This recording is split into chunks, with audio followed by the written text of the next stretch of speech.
Hello and welcome to the Hub, the education network for Waltham Forest. On this website, education professionals can find all the information they need to work in education in this borough. We cover the whole age range from 0 to 19. The website was set up by the Education Improvement Team in 2014 as a way of bringing all information about education into one place. You can access the Hub through your computer, tablet or mobile device. The website is fully responsive, so the view adapts automatically depending on what device you're using. We have a guidance page on the intranet for council staff, which goes into more detail about why the Hub was set up and how you can upload content to the site. The website will only be a success if it is regularly updated with new content from council staff. To find our page on the intranet, it's on the left hand side of the page, so when you look at the intranet, it's going to look like this, and then on the left hand side menus, what you'll see is an area for the families directorate, so click on that. When you click on that, you get taken to a page which looks like this, and again on the left hand side there is a link to the Hub, the education network for Waltham Forest on the left hand side, and click on this again and you'll be taken to our guidance page which talks more about the Hub. So you'll be able to see what kind of content you can upload, ranging from news stories, events and training, and policy and guidance. So that's what the intranet pages look like. And we're going back to the Hub homepage now. So this video is specifically for those council staff who work with schools and early year settings on a one-to-one basis. So we'll produce reports based on their visit to that school or setting. So this includes school effectiveness advisors, early years consultants, health and safety advisors, and governors services, to name but a few.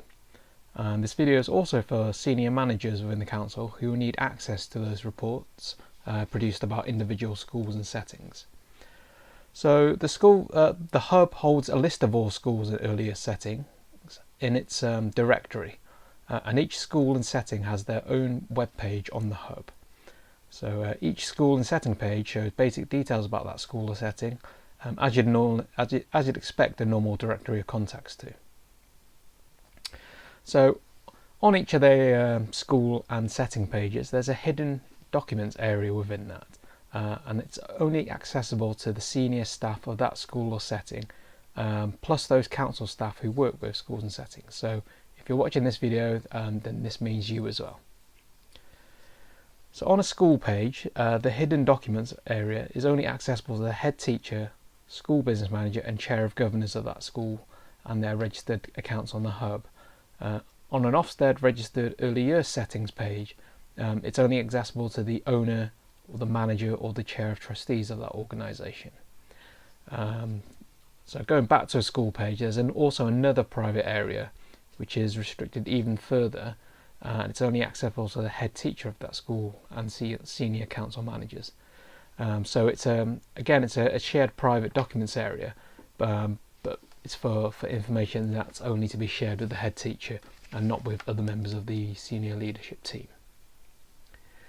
Okay, so the idea of the documents area on those school and settings pages is that council staff, i.e. you, can share important documents with the senior leadership team of that school or setting, so that we can ensure the transparency of information produced between our two organisations.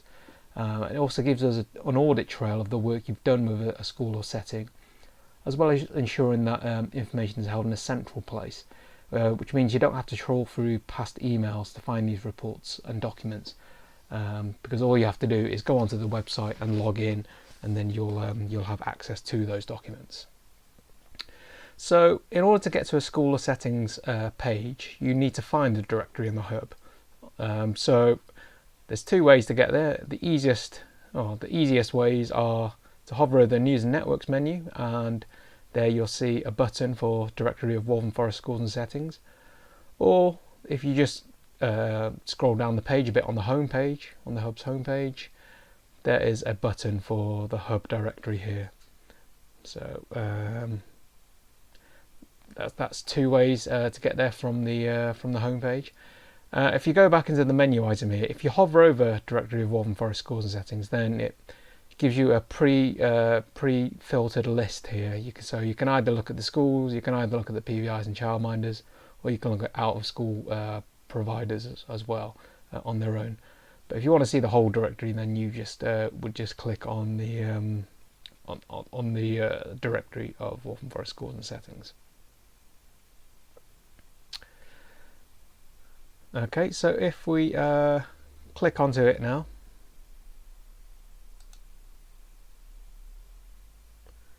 so we're taken into the directory homepage, and it contains all the schools and all the Ofsted registered early years providers and out-of-school care providers in Waltham Forest. So it doesn't track any other educational organisation, just those which are registered with Ofsted. But the directory also contains a list of local authority services and support, and also traded services, and a contact number is given for each record. So if you scroll down, then you can see the settings and schools along with a telephone number, as well as LA services and their telephone number. But for this particular video, we're just focusing on finding a school or a setting.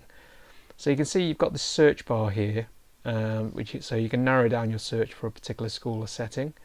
And once you've found a particular school or setting, you just click on the name of it to get to that school page. So if I click on, for example, Ainsley Wood Primary School, then what I see are some basic details about the school, who the key contacts are, and then who to contact, the school website address, and the email, inspection date, and DFE data. So these are just basic publicly available information. But at the bottom of the page, if you keep scrolling down, then it asks whether you're a senior leader or of this school or provider, or whether you're a member of the council. And so what you have to, in order to see the private documents area, you have to be logged in. So that's what I'm going to do now. So I'm going to, in this box, I'm going to use my credentials when I registered, and you will have yours as well. So just enter those details and click login.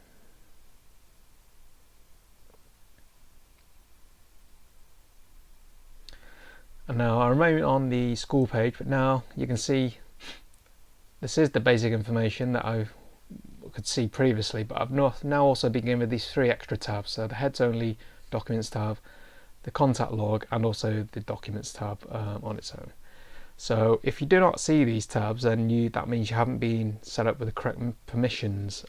So please email us at thehub@walthamforest.gov.uk, stating that you need access to the documents area, and copying in any senior managers to show that he or she approves this request for access, because not every council member needs to see these documents because of the sensitive nature of them and the confidentiality of them.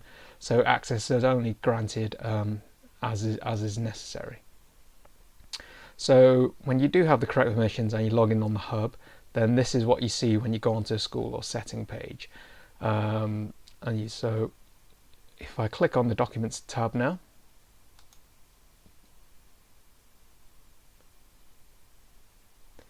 you can see a list in the table of the type of document, when it was uploaded, and also by who.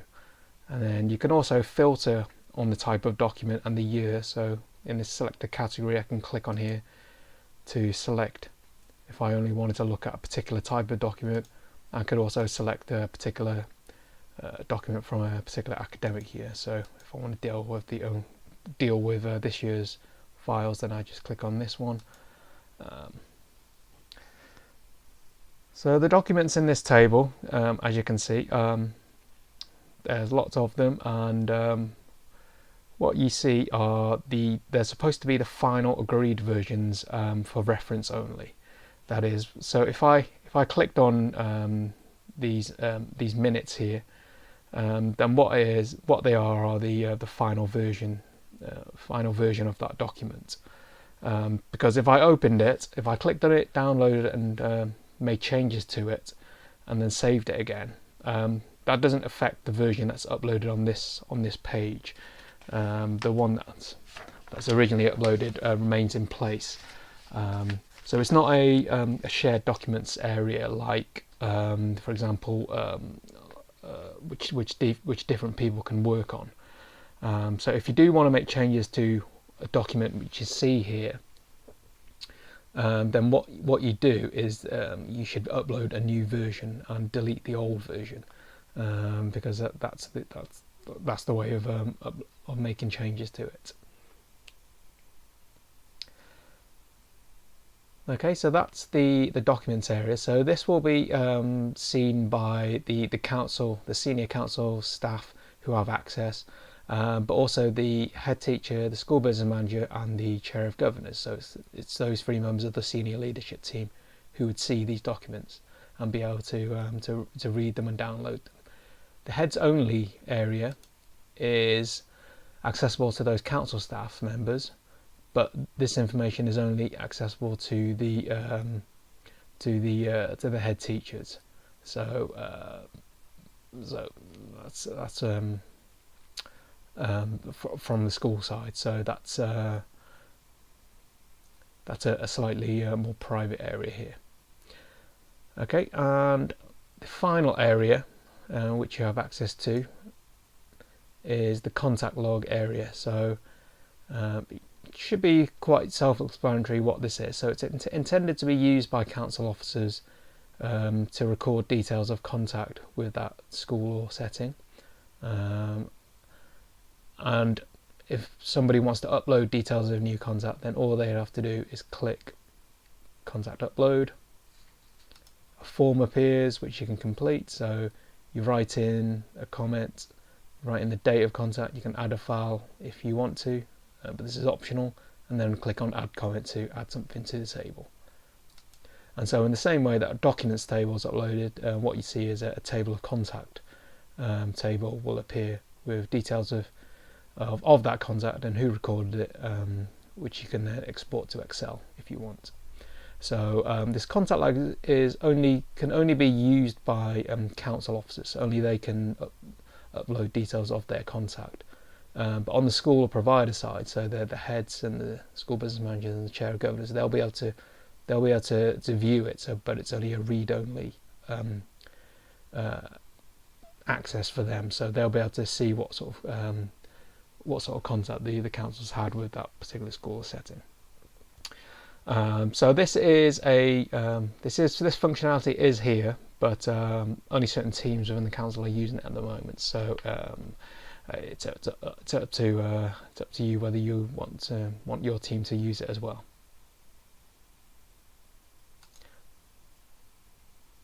Okay, so to wrap up, this has been a guide to a school and provider page on the hub for council staff.